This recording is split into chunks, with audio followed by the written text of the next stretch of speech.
What's up guys, and welcome back to another episode of the RTG career mode. This is episode number 2. And we start today's episode off on the back of the series opener where we joined Malaga, played our first game with the Andalusian side, the 1-1 draw at home to Deportivo Alaves, and also spent most of our transfer budget on hiring 2 first-class youth scouts, picking up a player for our first team as well and a couple more for our academy. With £4 million in our transfer budget on the back of our opening day draw to Deportivo Alaves, I did decide to make my first signing with Malaga. Now, I had a few names on the shortlist, and I will be totally honest here. I really wanted the Real Zaragoza striker, who to me looks like an amazing young prospect. Fantastic strength already on the teenager, but AC Milan had already had a bid accepted. And I thought for realism, I mean, let's be honest here, Malaga joining for the project, yeah, that would be really cool, but I think he's more likely to go and join the Italian giants. So in the end, I decided to go after another name on my shortlist, a central midfielder called Perez. Now, this dude, to be fair, looks pretty decent. I got it for a really cheap transfer fee as well, with his contract up come the end of the season. And as a young central midfielder playing for Tenerife in the same division as ours, we're going to look at some young talents and also some young Spanish talents as well. Just 20 years old, he's already got some pretty balanced physicals, 72 short pass already as well. As a deep line playmaker, I think he'll do pretty solid in our team. He's got his showing great potential tag. If we get his defensive work rate up from medium to high, improve those defensive stats, and improve his stamina and strength as well, I think as a deep line playmaker, he can do pretty decent in our 3-4-2-1 system. So Perez in, my first signing with Malaga, and again, a young player to look out for the future. I said this team's got to get younger, man, so no doubt about it. I love those veterans, but for the time being, we've got to focus on teenagers and players in their early 20s. So for the first game of today's episode, first away day with Malaga, match day 2 in the Segunda Division, taking on Las Palmas away in the Canary Islands here.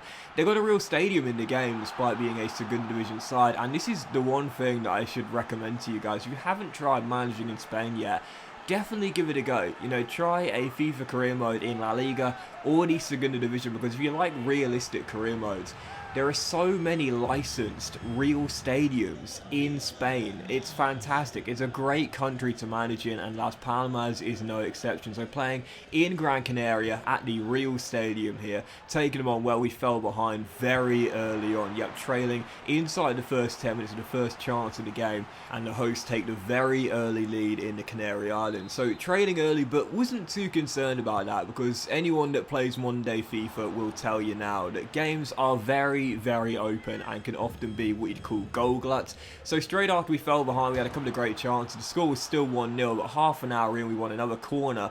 I think our second or third of 4 in the entire game inside the first half an hour. And Tony Flores, academy graduate in just his second game for the club and his first away day, heads in our leveller from the corner and gives us the equaliser. Yep, 17 years old. I still don't know where this guy's best position will be. If I'm being honest here, I really do think that playing right midfield in this system probably isn't right for him, because he's not quite defensively good enough, and I don't know if I can ever train him to be defensively good enough in this team. But he heads in his first professional goal and gives us the leveller. And then on the stroke of the hour mark, well, this is what I was alluding to just a moment ago there. Games in FIFA nowadays are so open. It is absolutely crazy. We almost fell behind, trying to pass out from the back here. With Malaga, I want to be a heavy possession style of team. A team that really prioritises good pass accuracy and slow build-ups as well, but counter-attacks when the chance is on as well. And in that moment there, it kind of summed up what games of FIFA are like nowadays. Yep, tried to pass out from the back, gave the ball away. Las Palmas hit the crossbar, and then from that we go on the break. And Abaida El Akab, the Moroccan, who I'm going to turn into an attacking midfielder in this team, ends up bagging the game winner. Yep, final score 2-1 as we turn defense to offense, go on the counter, and win for the first time with Malaga in our first away day. Buzzing with that. Flores getting his first goal in pro football, the leveller. and then that goal on the break there, seeing us get the 3 points, buzzing with that. But again, the games are so open, so as much as I do want to be a possession heavy, high pass accuracy team, you should still expect a lot of counter attacks for this Malaga side, because counter attacks in FIFA are just so hard to defend against, especially in the lower divisions. We know that pace will and probably always will be king on FIFA, but even more so in the lower leagues. Still, following the win, as you would have seen, Paris FC met the release clause for our captain Luis Munoz.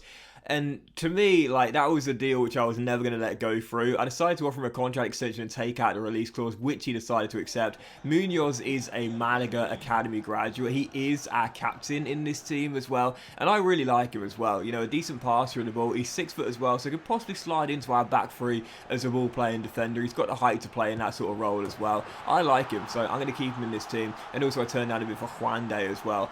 We got an old team. I don't want to sell our younger players, if you will, because even 26 is quite young in this Malaga team. But for our second game of today's episode, back home at the Estadio La Rosaleda, taking on a very interesting team, FC Andorra. Yes, taking on FC Andorra, a side who, I mean, I'll be honest here, I'd love to do a club and country with. You could scout Andorra, sadly you can't.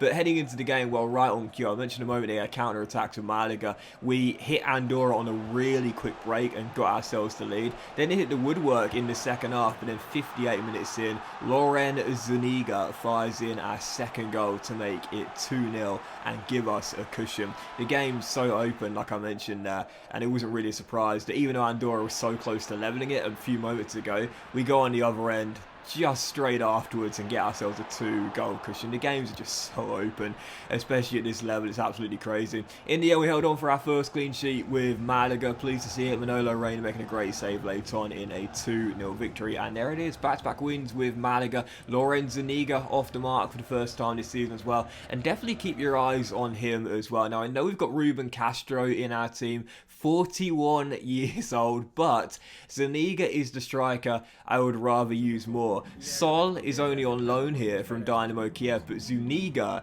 is a young striker in this team. His starting overall isn't the best, but I do suspect he'll have some pretty decent potential. So yeah, I'm quite excited about the future for him. And like I said, when we took over Malaga, admittedly, there's not that much quality here, but there is some okay young talent. No one like spectacular with, you know, wonder kid status, but a few players here that could definitely be really good as time goes on.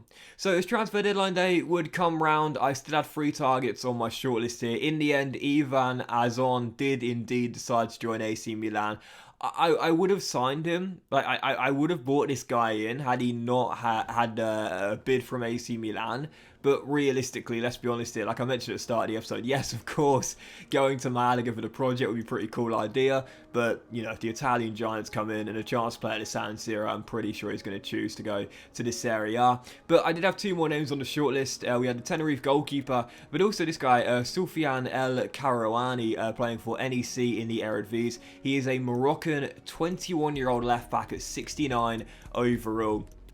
And in this 3 at the back system, he would be ideal in our team. His contract's upcoming at the end of the year. I don't know whether NEC are going to extend it or not. So I said, Sofiane, well, you know, we mentioned with this Malaga team, we want to pick up some Moroccan and Algerian, perhaps some Tunisian players in North Africa, but also as well some Portuguese and Spanish talents. El Karani being the Moroccan left-sided player here, he to me looked like an absolutely ideal fit. So for just under £2 million, I'm really happy with this deal here. He's got first team quality already at 69 overall. He's still very young as well, and he's going to get a lot better in time. And in this system, this is the sort of player I need on the wide areas on the pitch. I mentioned with Tony Flores as a right midfielder coming out of the academy. I don't know whether he can, you know, be a right midfielder for us long term because his defensive stats just aren't the best. But if you look at this guy here, high medium work rates, really quick, great energy, but also great when going forward,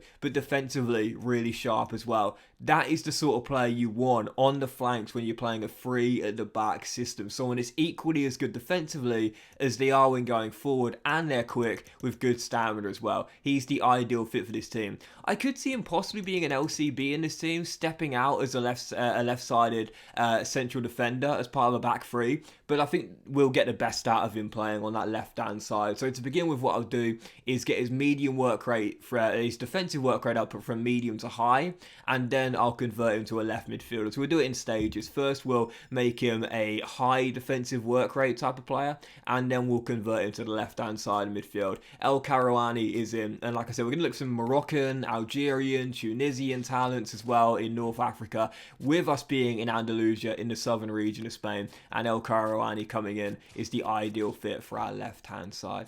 So on the back of transfer deadline day, where you would have seen the most interesting move of the window was James Tavernier joining Real Madrid.